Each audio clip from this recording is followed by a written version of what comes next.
There are loves that never fade, loves that carve themselves into the marrow of your bones and refuse to leave, no matter how many seasons pass. For Bernard Ashford, Duke of Ravenscourt, that love had a name: Anna Claremont.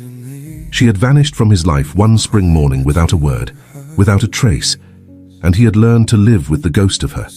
But ghosts, it seemed, had a way of returning. Now she stood before him again, not as the woman he had once promised himself to, not as the girl who had stolen his heart in hidden gardens and whispered confessions, but as the sister of his fiancée, the sister of Lady Margaret Claremont, the woman society expected him to marry in less than 2 months.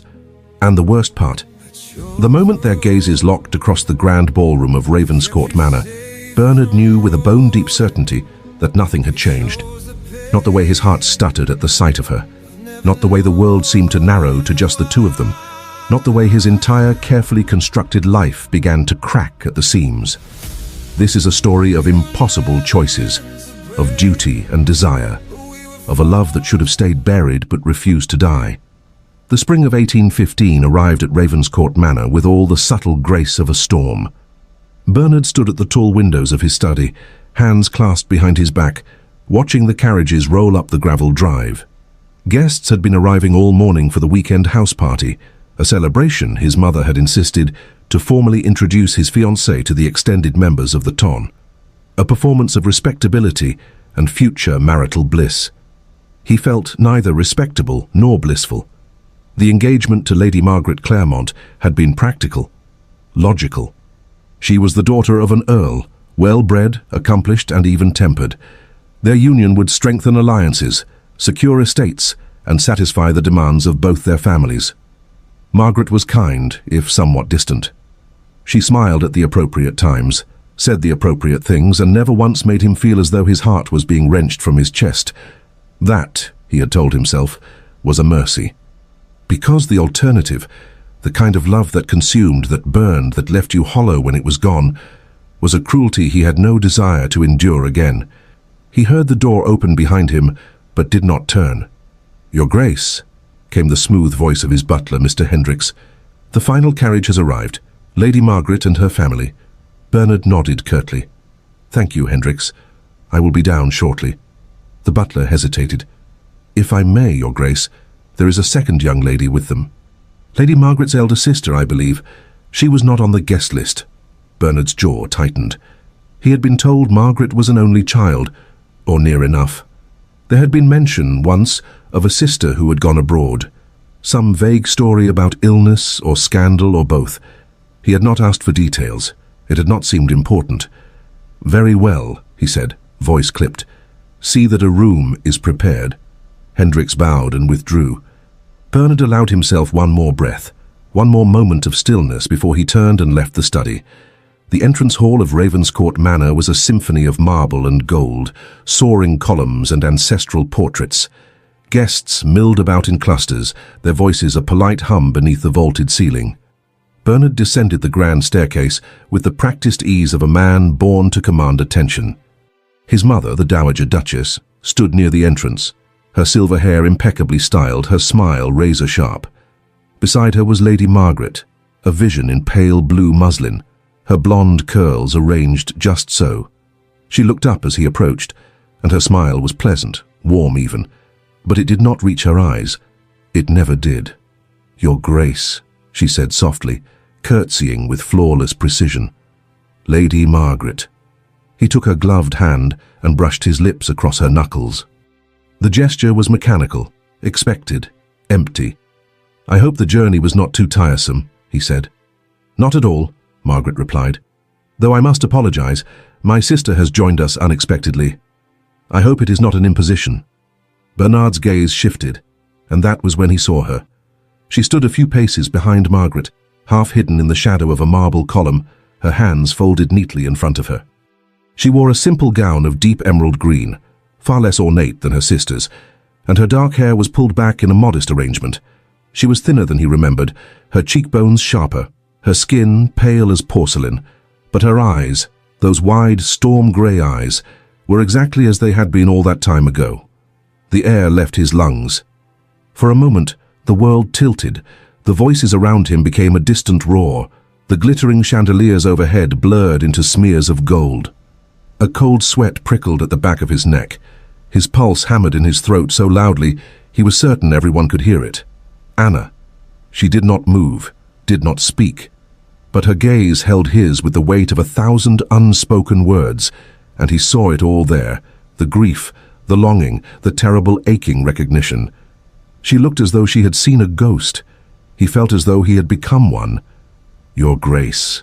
Margaret's voice cut through the haze, light and oblivious. "This is my elder sister, Miss Anna Claremont. She has been abroad for some time, recovering her health. She only just returned to England last week."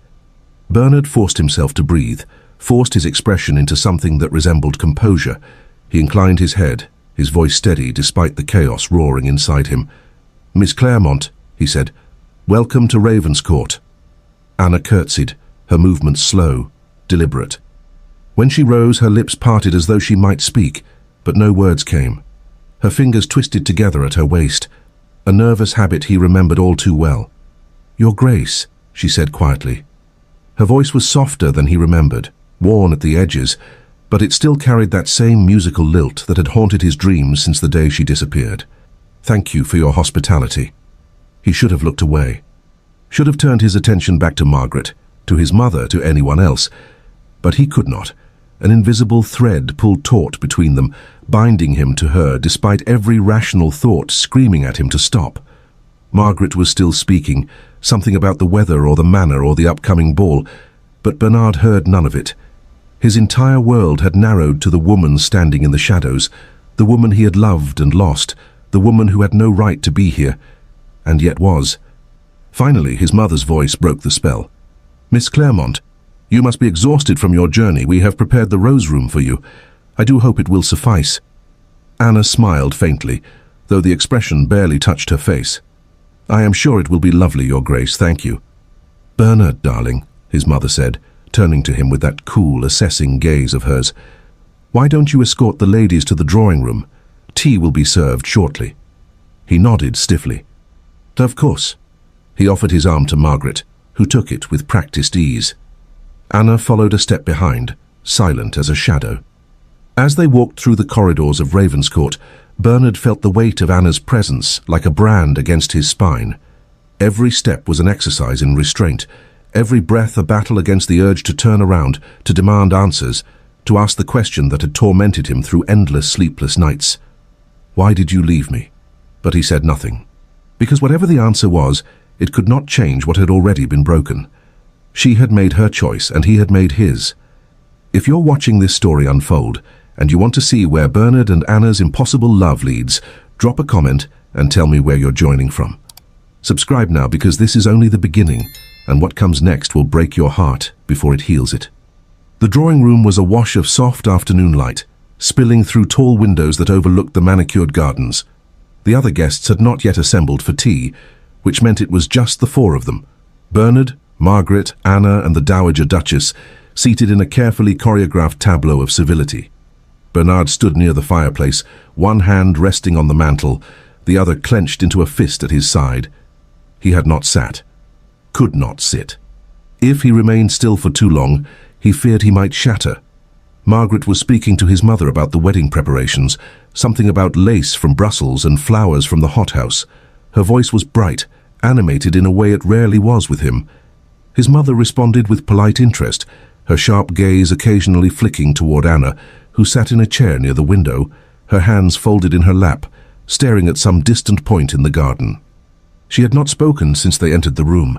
Bernard could not stop watching her. He catalogued every detail as though his mind were desperate to prove she was real. The way her fingers twisted together, bone white at the knuckles. The faint line between her brows, as though she were deep in thought or deep in pain. The way her chest rose and fell with each careful breath, shallow and controlled, as though even breathing required effort. She looked fragile, breakable, but he knew better. Anna Claremont had always been stronger than she looked. "Miss Claremont," his mother said suddenly, her voice cutting through the room like a blade. "Margaret tells me you have been in Italy these past seasons. How did you find it?" Anna's head turned slightly, her expression carefully neutral. "It was beautiful, Your Grace. Restorative." Restorative, the Dowager repeated, her tone edged with something Bernard could not quite name. How fortunate. And now you have returned to England. Do you intend to stay? There was a pause. Anna's throat worked as she swallowed. I am not certain, she said quietly. That remains to be seen. Margaret laughed lightly, as though her sister had made a joke. Oh, Anna is always so mysterious. She never could make up her mind about anything. The words were teasing, affectionate even, but Bernard saw the way Anna's shoulders stiffened, the way her jaw clenched just slightly. I find, Anna said softly, that some decisions are taken from us whether we wish them or not. The room went very still. Margaret blinked, her smile faltering. The Dowager's gaze sharpened. And Bernard felt something cold and sharp twist in his chest. Well, his mother said briskly, rising from her seat, I believe I shall see to the other guests. Margaret, darling, would you accompany me? I would very much like your opinion on the seating arrangements for tonight's dinner. Margaret rose obediently, smoothing her skirts. She glanced at Bernard, then at Anna, her expression uncertain. Of course, Your Grace.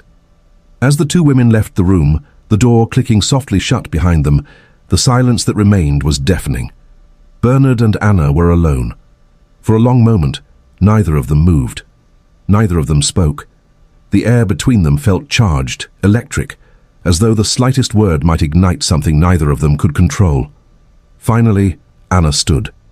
Her movements were slow, deliberate, as though she were gathering the shattered pieces of herself. She turned toward the window, her back to him, her shoulders rigid. I did not know, she said quietly, that you were engaged to her. Bernard's hands flexed at his sides. Would it have mattered? She flinched as though he had struck her. Of course it would have mattered. Then why are you here, Anna? She turned, and for the first time he saw the raw, unguarded emotion in her face. Pain. Regret. Something that looked dangerously close to desperation. I was given no alternative, she said, her voice breaking. Margaret insisted I come. She does not know. She does not know about us. About what we were. What we were, Bernard repeated bitterly. Yes, past tense. Because you vanished, Anna. You disappeared without a word, without a letter, without a single damned explanation. And now you stand here and tell me you had no say in the matter? I didn't. The words burst from her sharp and sudden, and she pressed a hand to her mouth as though to contain them. When she spoke again, her voice was barely a whisper. You do not understand. Then make me understand. She shook her head, and he saw her eyes glisten with unshed tears. I cannot. Cannot, or will not. Cannot. The word was broken, desperate. Bernard, please. Do not ask me to explain what I cannot bear to say. He took a step toward her, his control slipping, and he saw her breath hitch, saw the way her hands trembled at her sides. You owe me that much, he said, his voice low and dangerous. After everything, after all of it, you owe me the truth. Anna stared up at him, and for a moment he thought she might tell him, thought she might finally give him the answers that had tormented him through 1,000 sleepless nights. But instead she closed her eyes, and when she opened them again they were cold, shuttered. I owe you nothing, Your Grace, she said quietly. We were young, we were foolish, and it is over. The words hit him like a physical blow. He stepped back, his expression hardening, every wall he had built around himself slamming back into place. You are right, he said, his voice empty. It is over. Anna's face crumpled just for a moment before she turned away again. She walked toward the door, her steps unsteady, and paused with her hand on the handle. I will leave, she said, her voice thick with unshed tears, after the weekend. I will make some excuse and return to London. You will not have to see me again. Bernard said nothing. He could not. Because if he spoke, if he let even a single word escape, he feared everything he had buried would come pouring out, and he could not afford that. Not now. Not ever. Anna opened the door and stepped into the hallway, and Bernard stood alone in the drawing room, surrounded by sunlight and silence, and felt the ghost of her linger in the air like smoke. That night, Bernard did not sleep. He stood at the window of his private chambers, staring out at the darkened grounds of Ravenscourt, a glass of untouched brandy in his hand. The house was silent, the guests retired to their rooms, the servants gone to their quarters. The world was still. But his mind was chaos. He could still see her. still hear the tremor in her voice when she said his name, still feel the way his lungs had seized the moment she walked into his life again. Anna. For 1,000 days he had told himself she was gone, that whatever they had shared was a fleeting thing, a youthful infatuation that had burned too bright and too fast. He had convinced himself that he had moved on, that the engagement to Margaret was proof of that. But the moment Anna had stepped back into his world, every carefully constructed lie had crumbled to dust. He closed his eyes and let himself remember. Long ago. They had met at a garden party hosted by the Earl of Somerset. Bernard had been 25, newly ascended to the dukedom after his father's sudden death, and drowning under the weight of responsibility. Anna had been 21, the eldest daughter of a lesser noble family, visiting from the country. She had been standing beneath a willow tree, a book in her hands, utterly oblivious to the crowd around her. He had been drawn to her without understanding why, something about the way she held herself, the way she seemed both present and far away, as though she existed in a world just slightly removed from everyone else. "What are you reading?" he had asked. She had looked up, startled, and then smiled, a slow, genuine smile that had made something in his chest tighten.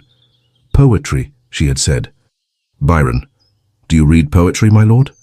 "Your Grace," he had corrected gently. "And no, I have never had much use for it." "That," she had said, closing the book with a soft snap, "is a tragedy." And just like that, he had been lost. They had spent the rest of the afternoon walking through the gardens, talking about everything and nothing. She was sharp, quick-witted, unafraid to challenge him. She did not simper or flatter. She did not treat him like a title. She treated him like a man. And for the first time in months he had felt like one. Their courtship had been a secret. Her family was respectable but not wealthy, and his mother had made it clear that a duke required a wife of impeccable pedigree and fortune. So they had met in hidden corners of ballrooms, in secluded gardens, in the quiet hours of early morning when the world was still asleep. He had kissed her for the first time beneath the oak tree at Harrington Park, her hands fisted in his coat, her breath warm against his mouth. He had told her he loved her in a letter written in his own hand, sealed with wax and delivered in secret. She had said it back with tears streaming down her face, her voice breaking on the words. They had made plans. Quiet, desperate plans. He would speak to his mother, he had promised. He would make her understand. They would marry no matter the cost. But then one morning Anna had simply vanished. No letter, no explanation, just gone. He had searched for her, sent inquiries, demanded answers from her family. But they had told him nothing, only that she had left England for her health and would not be returning. And so he had been forced to let her go. Bernard opened his eyes, the memory bitter on his tongue. He had grieved her, mourned the loss of her like a death. And then, slowly, painfully, he had learned to live without her. Or so he had thought. But now she was here, in his home, under his roof, and every moment in her presence was a reminder of everything he had lost. He drained the brandy in one swallow and set the glass down with more force than necessary. "Tomorrow," he told himself, "tomorrow I will bury this, I will forget, I will move forward." But even as he thought it, he knew it was a lie. Because some things once felt could never be forgotten. The following morning dawned grey and cool, the sky heavy with the promise of rain. Bernard rose early, as he always did, and went riding alone across the estate. The rhythm of the horse beneath him, the rush of wind against his face, it was the only thing that came close to silencing the noise in his mind. But when he returned to the manor, covered in a fine sheen of sweat and mud, he found Anna in the library. She stood near the far window, her fingers trailing along the spines of books on the shelf, her expression distant. She did not hear him enter. For a moment, he simply watched her, cataloguing the way the pale morning light caught in her dark hair, the way her shoulders curved inward as though she were trying to make herself smaller. Then she turned, and a sharp breath escaped her. "Your Grace," she said quickly, stepping back. "I apologize. I did not mean to intrude. I only—" "You are a guest," he said, his voice rougher than he intended. "You are welcome anywhere in this house." She nodded, but did not move. The silence stretched between them, taut and fragile. "I could not sleep," she said finally. "I thought perhaps a book might help." "And did it?" She glanced down at the volume in her hands, Paradise Lost. A faint, bitter smile touched her lips. "No," she said softly. "It did not." Bernard stepped further into the room, his boots echoing on the polished floor. He should leave, should turn around and walk away, but he could not. "Why did you come back, Anna?" She looked up at him, and he saw the exhaustion etched into every line of her face, the weight she carried like chains. "I told you," she said. "Margaret insisted. That is not an answer. It is the only one I have." He took another step toward her, and she stiffened, her knuckles white around the book. "Do not lie to me," he said quietly. "Not now, not after everything." A tremor ran through her, visible even from where he stood. For a moment he thought she might break, might finally tell him the truth. But instead, she shook her head. "I cannot do this, Bernard," she whispered. "Please do not make this harder than it already is." "Harder for whom?" he demanded. "For you? Do you have any idea what it was like when you left? Do you have any idea what it did to me?" "Yes," she said, her voice breaking. "Yes, because it destroyed me too." The confession hung in the air between them, raw and jagged. Bernard stared at her, his chest tight, a roaring in his ears. "Then why?" he said, the word torn from him. "If it hurt you, if you felt even a fraction of what I felt, then why did you go?" Anna's face twisted with pain, and she pressed a hand to her chest as though to hold herself together. "Because my hands were tied," she whispered. "Because staying would have destroyed us both." And before he could respond, before he could demand more, she turned and fled from the room, leaving him standing alone among the books and shadows. The rain began that afternoon, a steady drumming against the windows that turned the world outside into a blur of grey and green. The house party continued as planned. Guests gathered in the music room, where Margaret played the pianoforte with practiced precision, her fingers moving across the keys with technical perfection, but no passion. Others played cards in the parlour, their laughter echoing through the halls. Bernard stood at the edge of the music room, a glass of wine in his hand, watching Margaret perform. She was the picture of accomplished womanhood, poised, elegant, utterly proper, everything a duchess should be. And he felt nothing. His attention drifted across the room and found Anna seated in the corner, nearly hidden behind a potted fern. She was not watching Margaret. She was staring at her hands, her expression distant, lost in some private torment. As though she felt his scrutiny, she looked up. The moment stretched between them, heavy with all the words left unspoken. He saw everything in that look, the longing, the regret, the unbearable weight of secrets. Then Margaret struck a discordant note, and the moment shattered. Anna looked away first, her jaw tight, her fingers clenched in her lap. Bernard drained his wine in one swallow and turned to leave. He could not do this. Could not stand in the same room as her and pretend his entire world was not fracturing. He found himself in the conservatory, a glass-walled room filled with exotic plants and the heavy scent of jasmine. Rain battered the glass ceiling, creating a cocoon of sound that drowned out everything else. He stood among the greenery, his hands braced on the stone edge of a fountain, his head bowed, and tried to breathe through the vice tightening around his chest. "My hands were tied." Anna's words echoed in his mind, relentless. What could possibly have driven her away? What circumstance could have been so dire that she would choose to vanish rather than stay, rather than fight for what they had? He heard the door open behind him, but did not turn. "You should not be here." Anna's voice was soft, barely audible over the rain. "Neither should you," he said, his tone flat. She moved closer. He heard the rustle of her skirts, the careful placement of her footsteps. When she spoke again, she was near enough that he could feel the warmth of her presence at his back. "Bernard, do not." The word came out harsher than he intended, and he straightened, turning to face her.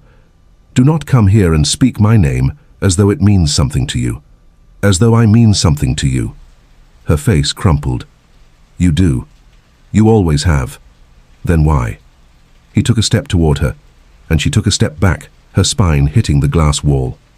"Why did you leave me, Anna? What could possibly have been worth throwing away everything we had?"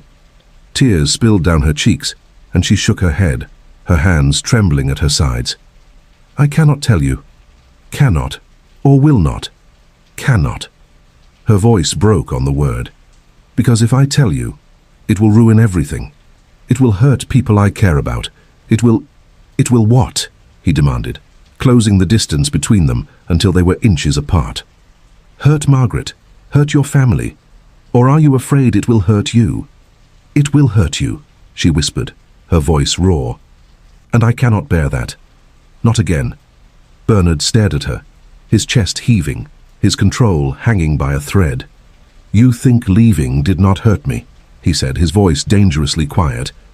You think waking up every morning, not knowing if you were alive or dead, not knowing if I had done something to drive you away, you think that did not destroy me? I know it did, she said, her tears falling faster now. I know, Bernard, because it destroyed me too. Every single day, every moment I was away from you felt like dying. Then why? Because my father... She stopped abruptly, her hand flying to her mouth as though she could take the words back. Bernard went very still. Your father, he repeated slowly. What did he do? Anna shook her head, panic flashing across her face. No, I should not have said... Anna. He gripped her shoulders, not hard, but firm enough to hold her in place. Tell me. Now. She looked up at him, and he saw the war raging behind her expression, the desperate need to confess warring with the equally desperate need to protect. Finally, she broke. He was dying, she whispered. Back then, he was dying and he had debts. Terrible debts. Gambling debts. And the creditors, they threatened to ruin us, to take everything, to destroy Margaret's prospects, to leave my mother destitute. Bernard's grip on her shoulders tightened. What does that have to do with you leaving? Anna's breath hitched, and when she spoke, her voice was barely audible. There was a man, a wealthy merchant in Italy. He offered to pay off my father's debts, every last penny, if I would agree to go with him, to enter into a contract, to become... She could not finish the sentence. Bernard felt the world tilt. No, he said, the word torn from him. No, Anna. Tell me you did not... I became a companion to his household, she said quickly, her hands coming up to grip his arms. Nothing more, I swear to you, Bernard. He was old, dying. He wanted someone to read to him, to sit with him in his final days. That was the arrangement. And when he passed a year later, he left me a small sum in his will. Enough to send money back to my family, enough to keep them safe. Bernard stared at her, horror and fury warring in his chest. You sacrificed your freedom, he said, his voice hollow. You became a prisoner to a contract to save your family. I did what I had to do. You should have come to me. The words exploded from him, loud enough to echo off the glass walls. You should have told me, Anna. I would have helped. I would have paid the debts myself. I would have... You could not, she cried, her voice breaking. Do you not understand? Your mother would never have allowed it. She already despised me, already saw me as beneath you. If you had paid my father's debts, it would have been a scandal. It would have ruined you, and I refused to let you sacrifice everything for me. That was not your decision to make. It was the only decision I could make. She was sobbing now, her hands still gripping his arms, her forehead pressed against his chest. I loved you too much, Bernard. Too much to let you destroy yourself for me. Bernard closed his eyes, his arms coming up to wrap around her, pulling her against him. She felt impossibly small, impossibly fragile, and he held her as though she might disappear again if he let go. You should have trusted me, he said, his voice rough. You should have let me decide.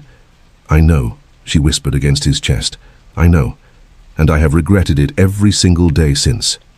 They stood there, wrapped in each other, the rain pounding overhead, and for a moment it felt as though the distance between them had never existed, as though they were simply Bernard and Anna again, two people who loved each other more than reason or logic could contain. But then the door to the conservatory opened.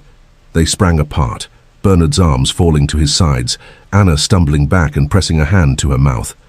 Margaret stood in the doorway, her face pale, her chest rising and falling with rapid breaths.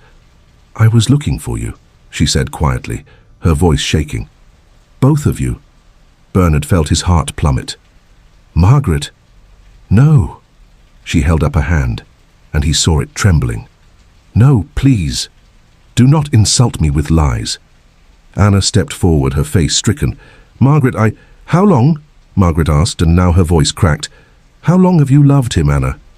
Anna's breath hitched, and she looked at Bernard, then back at her sister. Since before, she whispered. Since before you ever met him." Margaret's face twisted, and for a moment Bernard thought she might scream. Instead, she let out a choked laugh, pressing a hand to her chest. "I see," she said, and now tears were streaming down her face. "So I've been playing the fool this entire time, the convenient replacement, the second choice." "You are not," Bernard began. "Do not." Margaret's voice rose, sharp and cutting. "Do not stand there and tell me I am not second when I have just watched you hold my sister, as though she is the only thing keeping you alive." The words echoed through the conservatory, harsh and raw. Anna was crying now, her shoulders shaking. "Margaret, I am so sorry." "I never meant—" "Never meant what?" Margaret demanded, her voice breaking. "Never meant to fall in love with my fiancé? Never meant to come here and destroy everything? Or never meant for me to find out?" "I did not know he was yours," Anna cried. "I swear to you I did not know until I arrived." Margaret stared at her sister, and for a long moment the only sound was the rain and their ragged breathing. Then Margaret's face crumpled, and she turned away, pressing both hands to her mouth as a sob tore from her throat. "Get out," she whispered. "Both of you. Just get out." Bernard took a step toward her. "Margaret, get out!" The scream echoed through the glass walls, and Bernard felt it like a blow. He looked at Anna, whose face was ashen, and then back at Margaret, whose shoulders were shaking with the force of her sobs. Slowly he turned and left the conservatory, Anna following behind him, and Margaret stood alone among the rain and the jasmine, and wept. Bernard did not see Margaret for the rest of that day. She had locked herself in her chambers, refusing entry to everyone, even her own lady's maid. Anna had retreated to the rose room, and Bernard could hear the muffled sound of her crying through the walls as he passed in the corridor. He felt like a man who had set fire to his own house and could do nothing but watch it burn. That evening he stood alone in his study, staring at the decanter of whiskey on his desk. He had not touched it, had not moved from his position by the window for the better part of an hour. The house was eerily quiet. The other guests, sensing the tension, had made polite excuses and retired early. The servants moved through the halls like shadows, careful not to draw attention. Bernard felt the weight of it all pressing down on him. The guilt, the anger, the terrible aching longing that refused to be silenced. He had hurt Margaret, he knew that, and the knowledge sat like a stone in his chest. But he could not regret loving Anna, could not regret the way his heart had come back to life the moment he saw her again. And that, perhaps, made him the worst kind of man. There was a soft knock at the door. "Enter," he said, his voice rough. The door opened, and the Dowager Duchess swept in, her expression carved from ice. "Sit," she commanded. Bernard did not move. "I prefer to stand." "I was not asking." Her voice was cold enough to freeze blood. "Sit. Down." Slowly, Bernard moved to the chair behind his desk and sat. His mother remained standing, her hands folded in front of her, her posture rigid. "Explain," she said, "and do not insult my intelligence by pretending you do not know what I am referring to." Bernard met her gaze steadily.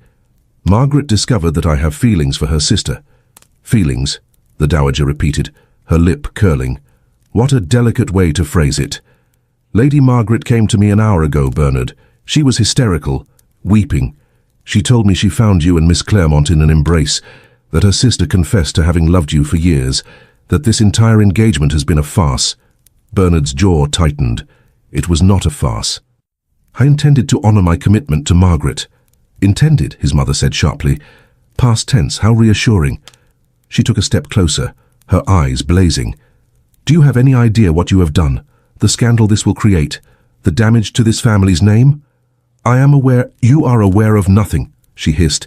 "You are a child playing at emotions you do not understand. This girl, this Anna Claremont, she disappeared for years, Bernard. Years, with no explanation, no word, no trace. And now she reappears, and suddenly you are willing to throw away an advantageous match, a respectable alliance, for what? A woman who abandoned you?" "She did not abandon me," Bernard said, his voice low and dangerous. "She sacrificed herself to protect her family. She made you weak," the Dowager snapped. "She made you forget who you are, what you owe to this family, to this title." She leaned forward, her hands bracing on the desk. "I will not allow you to marry her, Bernard. I will not allow you to drag the Ashford name through the mud for some sentimental notion of lost love." Bernard rose slowly from his chair, his hands flat on the desk, his eyes locked on his mother's. "You will not allow me," he said, his voice dangerously quiet. "I am the Duke of Ravenscourt, mother, not you, and I will make my own choices." The dowager's face went pale with fury. "If you do this, if you break this engagement and pursue that girl, I will cut you off. Every penny of the family fortune that is not entailed, every connection, every ally. I will make certain that society turns its back on you. You will be ostracized, Bernard, ruined. And for what? For a woman who left you once and will leave you again?" Bernard felt something cold settle in his chest. "Then do it," he said. His mother stared at him, and for the first time he saw genuine shock flicker across her face. "You would choose her over everything," she whispered. "Over your duty, over your family's legacy." "I would choose her over a life without love," Bernard said. "Yes." The dowager straightened, her expression hardening into something impenetrable. "Then you are a fool," she said quietly, "and you will regret this for the rest of your life." She turned and walked to the door, her movements stiff and precise. But before she left, she paused, her hand on the handle. "Margaret has agreed to end the engagement," she said without looking back. "She will leave tomorrow morning. She has asked that neither you nor her sister bid her farewell. I suggest you honor that request. It is the least you can do after what you have put her through." And then she was gone. Bernard sank back into his chair, his head in his hands, and felt the weight of everything crushing down on him. He had won, and it felt like losing. Anna came to him that night. She knocked softly on his door, and when he opened it, she stood in the dim hallway wrapped in a dark cloak, her face pale and tear-streaked. "I should not be here," she said quietly. "No," Bernard agreed. "You should not." But he stepped aside, and she entered. They stood in the center of his chambers, the fire crackling in the hearth, the silence heavy between them. "Margaret is leaving tomorrow," Anna said, her voice barely above a whisper. "She will not speak to me. She will not even look at me." "I know." Anna's hands twisted together, her gaze fixed on the floor. "This is my fault, all of it. If I had never come here, if I had refused Margaret's invitation, then I would still be engaged to a woman I do not love," Bernard said. "And you would still be carrying the weight of what happened alone." Anna looked up at him, and he saw the anguish in her expression. "But at what cost, Bernard?" she whispered. "Margaret is broken. Your mother despises me. Society will tear us apart. And for what? So we can be together." "Yes," Bernard said simply. "So we can be together." Anna shook her head, fresh tears spilling down her cheeks. "I do not know if that is enough." Bernard crossed the room in 3 strides and took her face in his hands, forcing her to look at him. "It is enough," he said, his voice fierce. "It has to be enough, Anna. Because I have already lost you once, and I will not do it again. I do not care what society says. I do not care what my mother threatens. I do not care if we have to leave England and start over somewhere else. None of it matters without you." Anna's breath hitched, and she leaned into his touch, her eyes closing. "I am so afraid," she whispered. "So am I," he said, "but I would rather be afraid with you than safe without you." And then, slowly, carefully, he lowered his mouth to hers. The kiss was soft at first, tentative, as though they were both testing the boundaries of this fragile new reality. But then Anna's hands came up to grip his shirt, pulling him closer, and the kiss deepened, years of longing and grief and desperate love pouring into it. Bernard's arms wrapped around her, holding her against him as though she might dissolve if he let go. She tasted of salt and sorrow, and something achingly familiar, and he felt the last of his carefully constructed walls crumble to dust. When they finally broke apart, both of them were breathing hard, their foreheads pressed together. "I choose you," Anna whispered, her voice fierce despite the tears still streaming down her face. "I choose you, Bernard. I choose to stay." He kissed her again, softer this time, reverent. "Then we will face whatever comes," he said against her lips. "Together." She nodded, and he felt the tremor that ran through her body. "Will you hold me?" she asked quietly. "Just for tonight. I do not want to be alone." Bernard pulled back just enough to look into her eyes. "Always," he said. He led her to the bed, and they lay down together, fully clothed, wrapped in each other's arms. Anna's head rested on his chest, her breathing slowly evening out as exhaustion overtook her. Bernard stared at the ceiling, his hand moving in slow circles on her back, and felt something close to peace settle over him. Tomorrow there would be consequences. Tomorrow, Margaret would leave, and his mother would begin her campaign of retribution, and the whispers would start. But tonight, Anna was in his arms, and that was enough. The next morning, Margaret left before dawn. Bernard stood at the window of his study and watched her carriage disappear down the drive, his chest tight. She had kept her word. She had not sought him out, had not said goodbye. But he had seen her face through the carriage window, pale and drawn, her eyes red-rimmed from crying, and the image would haunt him for a long time. Anna had watched from her own window, her hand pressed to the glass, silent tears streaming down her face. When the carriage was finally gone, she had turned away and wept. By midday, the rest of the house party had begun to depart. Word had spread, whispers of a broken engagement, of a scandal brewing, and no one wanted to be caught in the middle of it. The Dowager Duchess had left as well, returning to the London townhouse without a word to Bernard. Her parting glance had been cold enough to freeze fire, and so by evening, Ravenscourt Manor was silent. Bernard and Anna stood together in the entrance hall, watching the last carriage roll away, the echo of wheels on gravel fading into nothing. "What happens now?" Anna asked quietly, her voice small in the vast emptiness of the hall. Bernard turned to her, and for the first time in days, he allowed himself a faint smile.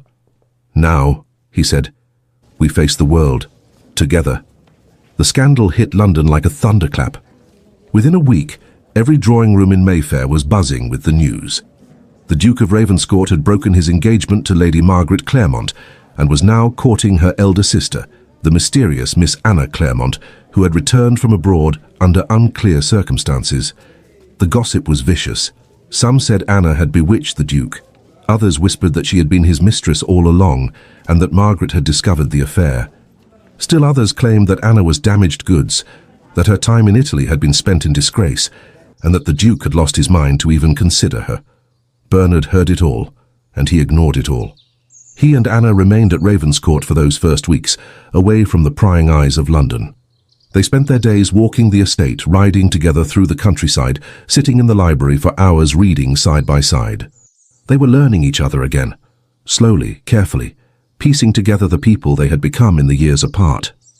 Anna told him about Italy, about the cold villa in Florence where she had lived, reading to an old man who had no family, no one who cared whether he lived or died, about the loneliness that had consumed her, the way she had written letters to Bernard in her mind every night before she slept, letters she could never send. Bernard told her about the months after she disappeared, about how he had searched for her, how he had nearly gone mad with worry and grief, about the hollow years that followed, the way he had forced himself to go through the motions of life without truly living. They wept together, they laughed together, they held each other in the darkness and whispered promises they swore never to break again, but they both knew they could not hide forever. One morning, a letter arrived from London. It was not from his mother. She had maintained her stony silence. It was from Lord Ashton, one of Bernard's oldest friends, and a man of considerable influence in society. Bernard opened it with trepidation. "My dear Ravenscourt, I write to you as a friend, though I confess I do so with some concern. The rumours circulating in town are, as you can imagine, rather colourful. Your mother has been notably absent from public engagements, which has only fueled speculation. I will be blunt. Your reputation can survive this, but only if you handle it correctly. Society is willing to forgive a broken engagement. God knows it happens often enough. But they will not forgive the appearance of impropriety. My advice, come to London. Bring Miss Claremont. Face them all head-on. Make it clear that your intentions are honourable, that you intend to marry her, and that you will not be cowed by gossip. The longer you hide, the worse the whispers will become." Your friend Ashton Bernard set the letter down and found Anna standing in the doorway, her expression uncertain. "What does it say?" she asked. He handed her the letter, and she read it in silence, her brow furrowing. "He wants us to go to London," she said quietly. "To face them." "Yes. Bernard, She hesitated, her fingers tightening on the paper. "I am not certain I am strong enough for that. To stand in a room full of people who despise me, who think I am a fortune hunter or worse.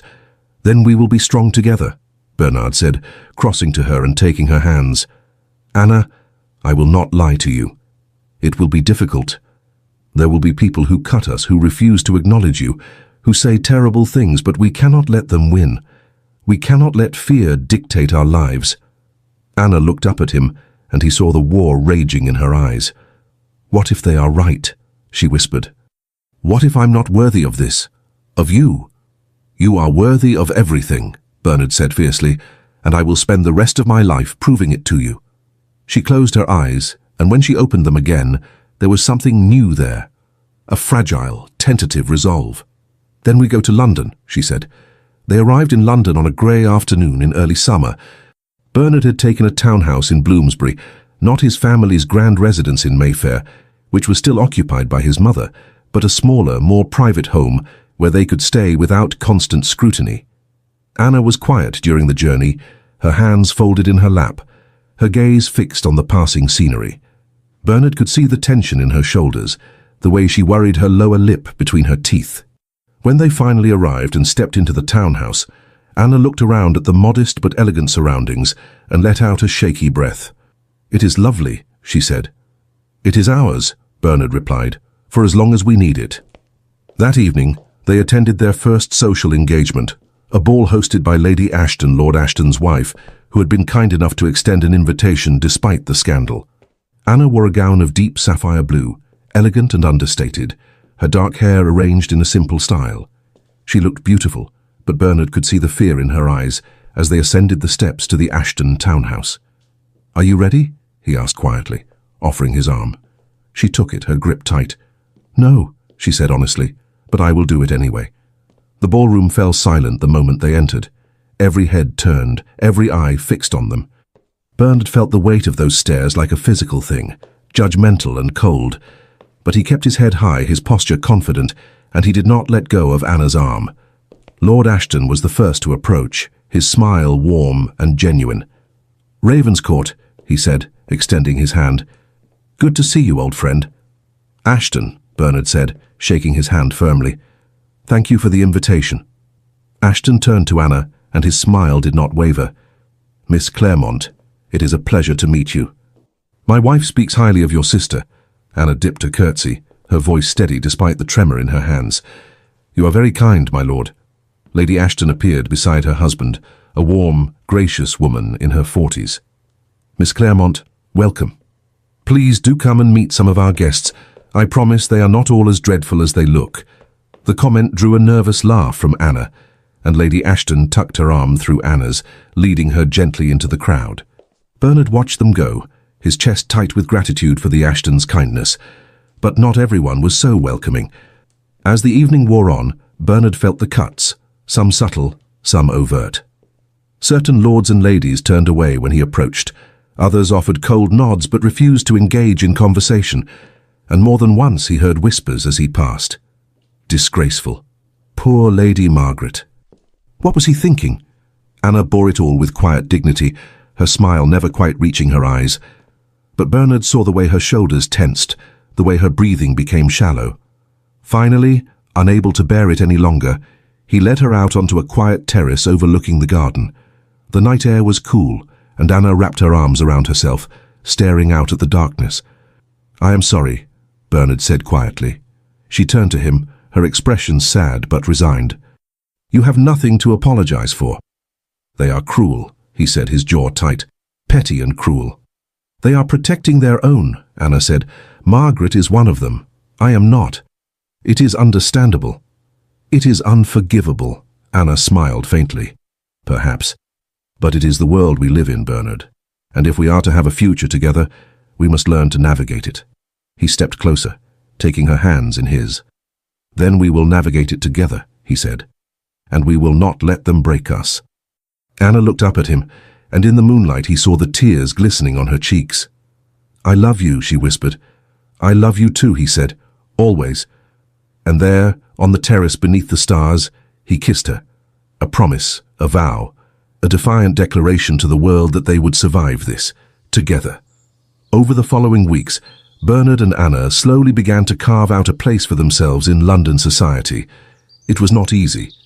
There were still those who refused to acknowledge them, still whispers and sidelong glances, but gradually others began to follow the Ashtons' lead, people who valued Bernard's character over gossip, who were willing to give Anna a chance. Anna proved herself in quiet, subtle ways. She was gracious, intelligent, kind. She never rose to the bait when snide comments were made in her hearing. She supported Bernard without overshadowing him, and she won over several key society matrons simply by being herself. Margaret's name still came up occasionally, always in hushed tones, always with pitying looks directed at Anna. But there was no word from Margaret herself. She had retreated to her family's country estate and showed no signs of returning to London. Bernard had written to her once, a letter of apology and gratitude. She had not replied.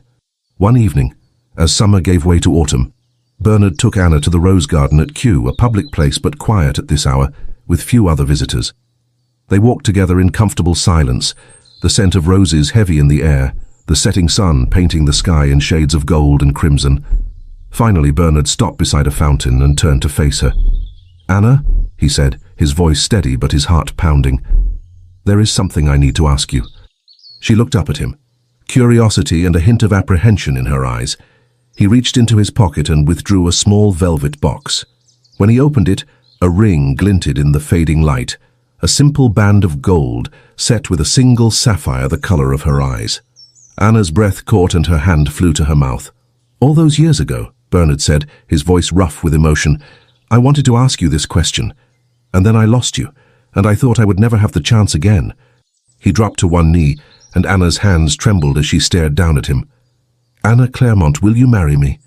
Will you be my wife, my partner, my everything, for as long as we both shall live?" Tears streamed down her face, and for a moment she could not speak. Then finally she nodded. "Yes," she whispered, the word breaking on a sob. "Yes, Bernard, 1,000 times yes." He slid the ring onto her finger, and then he rose and pulled her into his arms, kissing her with all the love and longing and fierce, unshakable certainty that had carried him through the darkest days of his life. When they finally broke apart, Anna looked down at the ring, her smile radiant through her tears.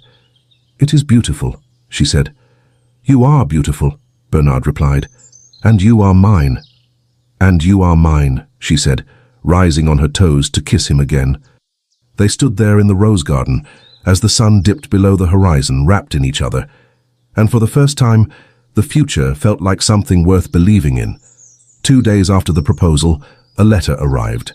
It was addressed to Anna in a neat, feminine hand, and when she opened it, her face went pale. Bernard, who had been reading the morning paper, immediately set it aside. "What is it?" he asked. Wordlessly, Anna handed him the letter. It was from Margaret. "Dear Anna, I hope this letter finds you well. I confess I have struggled with whether to write it at all, but in the end, I decided that silence would be a greater cruelty than honesty. I will not pretend that what happened did not hurt me. It did. Deeply. And there were many nights when I was angry. At you, at the Duke, at the unfairness of it all. But I have had time to reflect, and I have come to a realization. I cannot fault you for loving someone you loved first. And I cannot fault him for choosing the woman who holds his heart. I was never in love with the Duke, Anna. I cared for him, yes. I respected him, but I did not love him the way you do, and he did not love me the way he loves you. Perhaps, in a strange way, this was all meant to happen, because now I am free to find what you and the Duke have, real, true love, and I hope someday I will. I hear you are engaged. I wish you both every happiness, truly. And Anna, please do not carry guilt for what happened. Life is too short and love too rare to waste either on regret. Yours, Margaret. Anna's hands shook as Bernard finished reading, and when he looked up, she was crying. "She forgives us," she whispered. "Bernard, she forgives us." He pulled her into his arms, holding her as she wept. Tears of relief, of gratitude, of a burden finally lifted. "She is a remarkable woman," Bernard said quietly. "She is," Anna agreed. "And I hope she finds her happiness. She deserves it." Bernard kissed the top of her head. "So do we," he said. The wedding took place 3 months later, in the small chapel on the Ravenscourt estate. It was a quiet affair. nothing like the grand society event Bernard's first engagement would have demanded. Only close friends and a handful of family attended. Margaret had been invited, and though she had politely declined, she had sent a gift, a first edition of Byron's poetry, inscribed with a single line, "May you find the happiness that eluded us all." Anna had wept when she opened it, and Bernard had held her until the tears subsided. The morning of the wedding dawned bright and clear, the sky a brilliant blue, the air filled with the scent of roses from the garden. Hannah wore a gown of ivory silk, simple and elegant, with lace sleeves that brushed her wrists and a veil that trailed behind her like morning mist.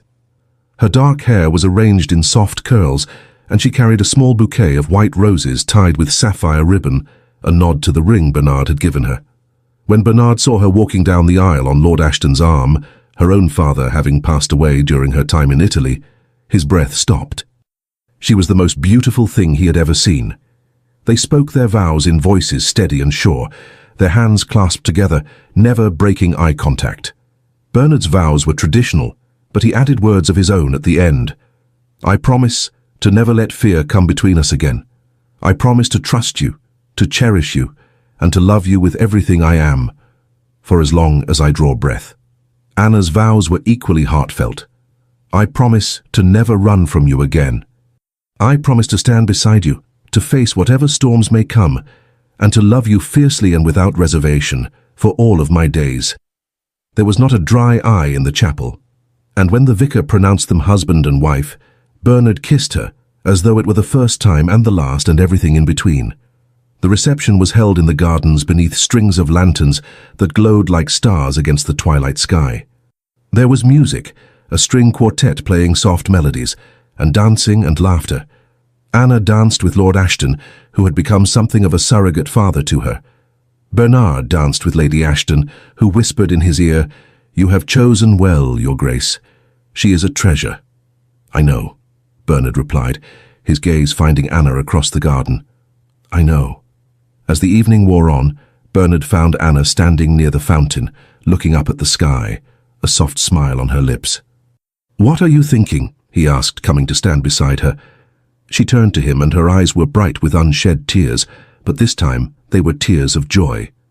"I am thinking that I cannot believe this is real," she said. "That after everything, after all the pain and fear and loss, I am here, with you, and we are married."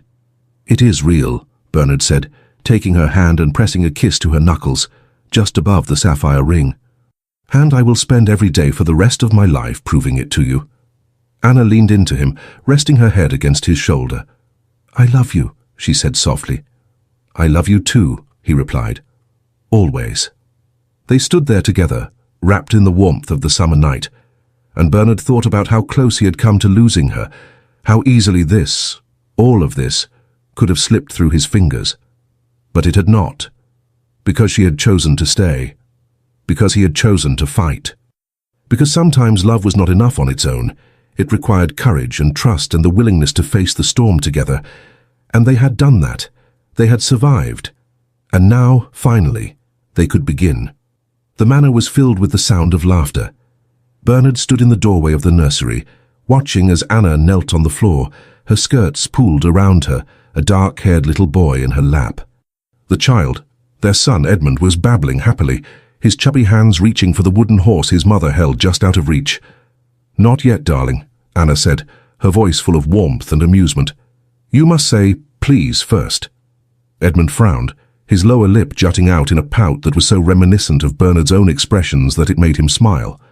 "Peas," the boy said, his pronunciation clumsy but earnest.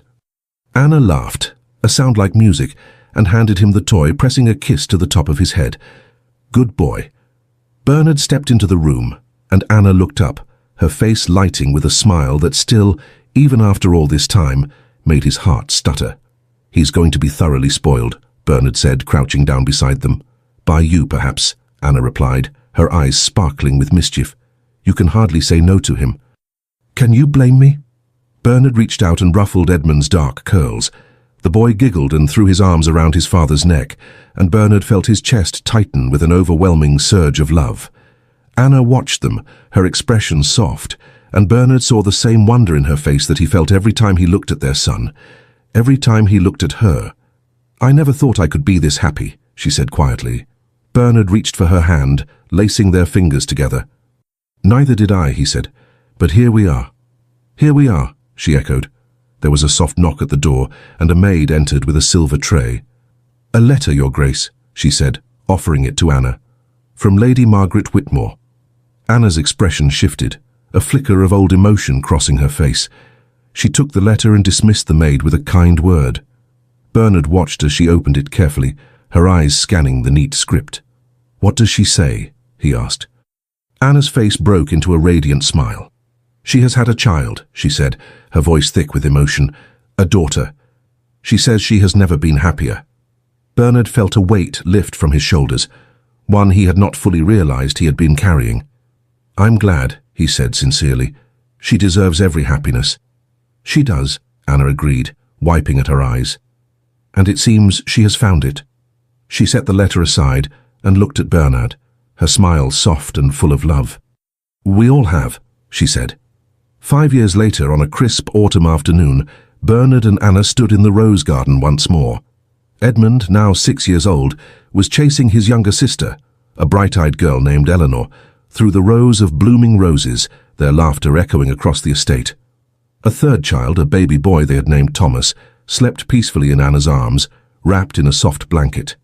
Bernard stood beside his wife, one arm around her shoulders, watching their children play. "Do you ever think about how different our lives could have been?" Anna asked quietly, her head resting against his shoulder. Bernard considered the question. "Sometimes," he admitted, "but I do not regret the path we took." "Neither do I," Anna said, "even with all the pain, even with everything we lost along the way." Bernard turned to her, tilting her chin up so he could look into her eyes, those storm-grey eyes that had captured his heart so many years ago. "We did not lose," he said.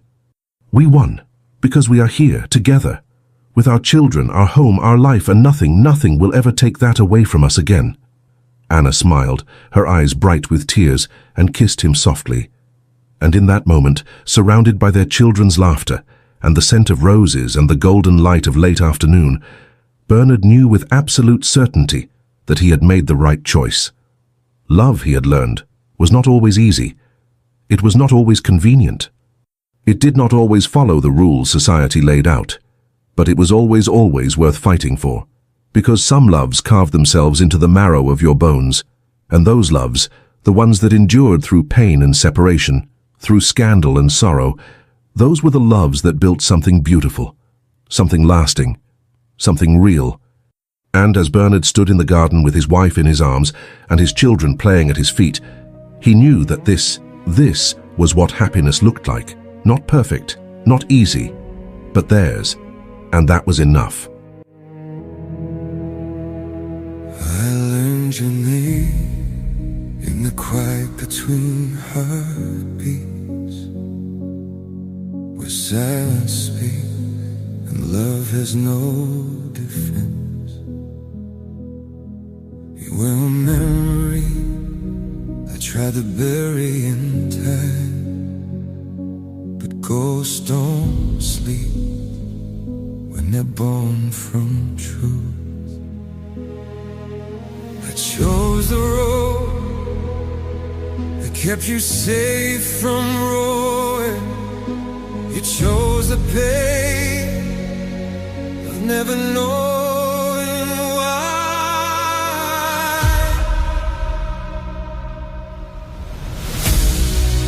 You were never meant to break, but we were forced to let go.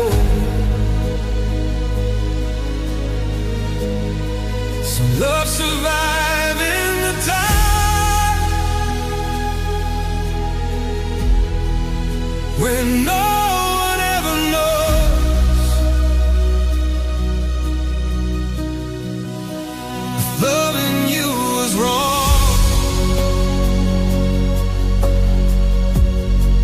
I'd still do it again, because losing you once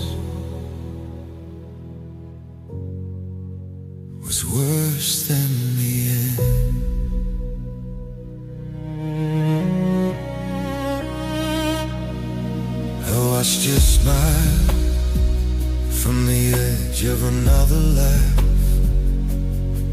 standing still, all the world moved on.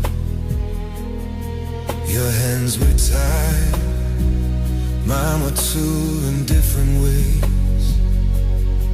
We paid the price for loving too deep.